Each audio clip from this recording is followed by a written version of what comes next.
स्वागत है दोस्तों हमारे इस नए और खौफनाक ऐतिहासिक विश्लेषण में। आज हम एक केस फाइल खोलने जा रहे हैं जो गोवा की सबसे कुख्यात स्थानीय किंवदंती से जुड़ी है। एक संशयवादी इतिहासकार होने के नाते मेरा हमेशा से ये मानना रहा है कि अक्सर सबसे डरावनी कहानियों की जड़ें कहीं ना कहीं असली त्रासदियों में ही छिपी होती हैं। तो आज हम the marrow house case file की गहराई में उतरेंगे और यकीन मानिए ये कोई आम सुनी सुनाई भूतिया कहानी नहीं है। ये एक ऐसा डरावना सच्चा वृतांत है जो हमें वास्तविकता और भ्रम की सीमाओं पर सवाल उठाने पर मजबूर कर देगा। चलिए शुरू करते हैं। ठीक है, चलिए सीधे इसमें उतरते हैं। तो सबसे पहला और मुख्य सवाल जिस पर हम आज चर्चा करेंगे वो ये है कि द मैलो हाउस का ये खौफ क्या सच में कोई असाधारण या पैरानॉर्मल सच्चाई है, या फिर इसके भयानक इतिहास से पैदा हुआ महज एक मनोवैज्ञानिक भ्रम है। इस जटिल सवाल को समझने के लिए हमें इस कहानी की ऐतिहासिक जड़ों की जांच करनी होगी। देखिए, इस जगह का जो खूनी इतिहास है ना, वही इस खौफ की असल बुनियाद है। सालों पहले द मेलो भाई इसी घर में एक साथ रहते थे। ऐतिहासिक रिकॉर्ड्स हमें साफ साफ बताते हैं कि उनके बीच एक बहुत ही गहरी और कड़वी नफरत पनप रही थी। और फिर एक रात एक हिंसक बहस पूरी तरह से बेकाबू हो गई। नतीजा बहुत भयानक था। एक भाई ने दूसरे की बेरहमी से चाकू मारकर हत्या कर दी और फिर सबूत मिटाने के लिए शव को ठीक पीछे के आंगन में एक पेड़ के नीचे गाड़ दिया। स्थानीय लोगों का मानना है कि उनका ये खूनी झगड़ा कभी खत्म ही नहीं हुआ और उनकी वो प्रतिशोधी आत्माएं आज भी उसी घर में फंसी हुई हैं। तो अब आते हैं हमारे इस केस फाइल के मुख्य विषय पर, मौत को एक खुली चुनौती। हम बात कर रहे हैं 19 साल के एक लड़के की जिसका नाम है समर्थ।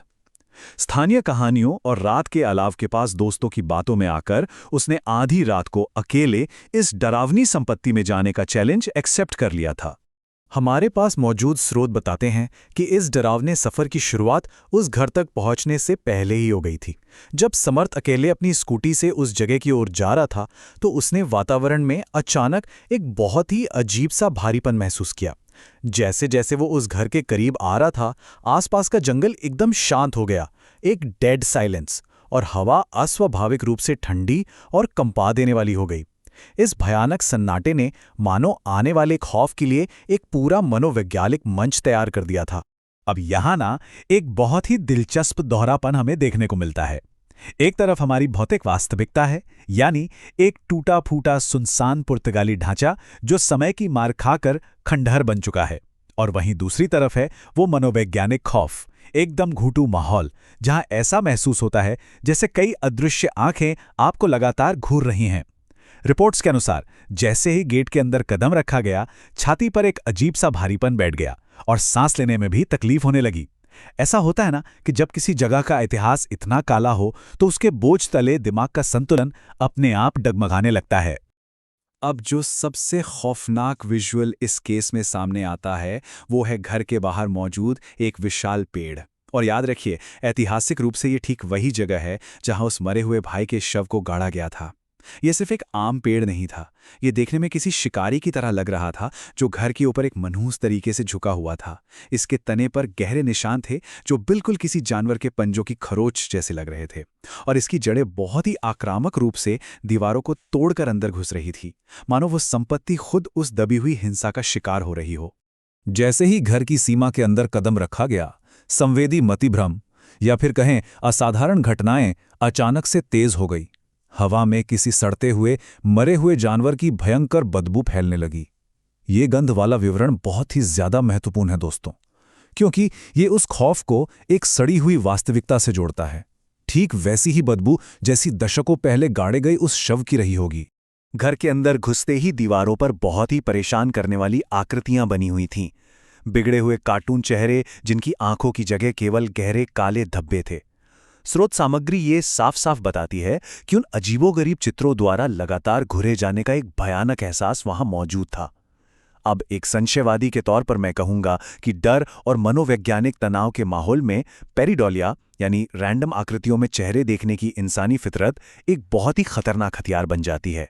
लेकिन इसके बाद तो दहशत अपनी सारी हदें पार कर देती है। अपने चैलेंज को पूरा करने के इरादे से समर्थ ने अपना सेल्फी कैमरा ऑन किया, लेकिन स्क्रीन पर जो दिखा वो बिल्कुल असंभव और खौफनाक था। ठीक उसके पीछे दो परछाइयां खड़ी थी। और सबसे डरावनी बात तो ये थी कि जब उसने तुरंत पलटकर पीछे देखा तो वहां कुछ भी नहीं था, सिवाय एक लंबे, अंधेरे और खाली कॉरिडोर के। इस पल तक आते आते वास्तविकता और मतिभ्रम के बीच की जो बारीक सी रेखा होती है वो पूरी तरह से मिट चुकी थी। और फिर शुरू होता है डरावनी आवाजों का हमला। उस भयानक सन्नाटे को चीरते हुए अतीत की गूंज सुनाई देने लगी। एक जोरदार गुर्राहट, एक दर्दनाक चीख और दो आदमियों के आपस में लड़ने की हिंसक आवाज। ये खौफनाक ध्वनि संबंधी भ्रम उस ऐतिहासिक हत्या के दृश्य को बिल्कुल जीवंत कर देते हैं। द मेलो भाइयों के उस अंतहीन संघर्ष का आघात सीधे तौर पर इंसान के दिमाग पर छप जाता है। अब आप ही सोचिए, जब घबराहट बढ़ती है तो हम सबसे पहले क्या करते हैं? हम तकनीक का सहारा लेते हैं, लेकिन यहां वो इकलौती जीवन रेखा भी कट जाती है। पूरी तरह से चार्ज किया गया फोन अचानक बिना किसी वार्निंग के डेड हो जाता है। अब ये तकनीकी विफलता पैरानॉर्मल एक्टिविटी का संकेत है या फिर अत्यधिक मनोवैज्ञानिक तनाव का, लेकिन इसने उसे उस घने अंधेरे में फंसा दिया और बाहर निकलने के लिए उसी खौफनाक पेड़ की तरफ भागने पर मजबूर कर दिया। चलिए अब इस दहशत में डूबने की प्रक्रिया को थोड़ा सिस्टमैटिक तरीके से देखते हैं। स्टेप 1, वो किसी तरह भागकर निकास द्वार पर उस बड़े पेड़ तक पहुंचता है। स्टेप 2, किसी अदृश्य शक्ति के कारण उसके पैर अचानक वहीं के वहीं जम जाते हैं। स्टेप 3, वो नीचे मिट्टी में एक कब्र के आकार का गड्ढा देखता है। और फाइनली स्टेप 4, उस मिट्टी के अंदर उसे एक आधा सड़ा हुआ शरीर दिखाई देता है। ऐसा लग रहा था मानो हत्या के उस ऐतिहासिक स्थान ने खुद को फिर से दोहराना शुरू कर दिया हो। लेकिन दोस्तों, अब मैं आपको जो बताने जा रहा हूं वो इस पूरी केस फाइल का सबसे रोंगटे खड़े कर देने वाला विवरण है। मिट्टी में पड़ा वो सड़ता हुआ चेहरा किसी अनजाने का नहीं था, वो खुद समर्थ का अपना चेहरा था। ये वो पल है जो एक इंसान के पूर्ण मनोवैज्ञानिक पतन या फिर एक अत्यधिक भयानक पैरानॉर्मल घटना को दर्शाता है। एक ऐसी स्थिति जहां इंसान को सबसे विभत्स तरीके से खुद अपनी ही मौत का सामना करना पड़ता है। इसके बाद वो दुष्स्वप्न सिर्फ ख्यालों में नहीं बल्कि भौतिक रूप में सामने आ जाता है। ठीक पीछे से वे दोनों मृत भाई प्रकट होते हैं। उनकी चोटें बेहद भयंकर हैं, मुड़ी हुई गर्दन और उनके उस पुराने ऐतिहासिक झगड़े से मिले चाकू के गहरे खून बहते घाव। उनकी आंखें एकदम खून जैसी लाल हैं और उनमें बेतहाशा क्रोध भरा है। वे धीरे धीरे उस अंधेरे कॉरिडोर से आगे बढ़ रहे हैं। अब उस घर का वो खूनी इतिहास केवल एक पुरानी कहानी नहीं रह गया था, वो एक साक्षात जानलेवा खतरा बन चुका था। इस पूरे खौफनाक अनुभव का क्लाइमेक्स तब आता है जब मिट्टी में पड़ा वो हमशक्ल शव उसे जोर से पकड़ लेता है। वो उसे खींचकर उस गहरी मिट्टी के अंदर ले जाने लगता है। सांसें टूटने लगती हैं, आंखों के सामने पूरा अंधेरा छा जाता है। ये वो स्थिति है जहां शरीर और दिमाग दोनों पूरी तरह से हार मान चुके हैं और इंसान ब्लैकआउट हो जाता है। और फिर एक शार्प कट आता है। सुबह के 5:30 बज चुके हैं, भोर हो रही है। जिन दोस्तों ने उसे ये चुनौती दी थी वे आखिरकार उसे ढूंढते हुए वहां पहुंच जाते हैं। वो उन्हें उस घर के बाहर मिट्टी में सना हुआ बेहोशी की हालत में मिलता है। दहशत की वो काली रात तो गुजर जाती है, लेकिन असल सवाल तो यहीं से शुरू होते हैं। तो इस घटना के बाद जो सबसे अहम बात सामने आती है वो ये है कि हमारे पास दो बिल्कुल अलग सच्चाइयां हैं। एक तरफ है समर्थ का सच जो गहरे सदमे में है और एक जानलेवा पैरानॉर्मल एक्सपीरियंस बयां कर रहा है। वहीं दूसरी तरफ है उसके दोस्तों का विश्वास जो इस पूरी घटना को सिरे से खारिज कर देते हैं। उनका मानना है कि ये डर और अंधेरे की वजह से हुआ एक भारी मनोवैज्ञानिक भ्रम था। ये अविश्वास उस गहरे आघात से जूझ रहे इंसान को अंदर तक और भी ज्यादा अकेला कर देता है। संपत्ति से बाहर निकलते समय इस रिकॉर्ड में एक आखिरी और खौफनाक डिटेल दर्ज है। दोस्तों के साथ वापस लौटते हुए जब एक आखिरी बार पीछे मुड़कर उस घर की तरफ देखा गया तो बिल्कुल साफ साफ दिखाई दिया, वे दोनों भाई खिड़की से सीधे उसी को घूर रहे थे। ये इस बात का अंतिम प्रमाण था कि वो दुस्वप्न अभी खत्म नहीं हुआ है। इस घटना ने दिमाग पर एक ऐसा गहरा घाव छोड़ दिया था जो शायद कभी नहीं भरेगा। तो दोस्तों, हमारा ये ऐतिहासिक विश्लेषण आज एक बहुत ही उत्तेजक सवाल के साथ समाप्त होता है।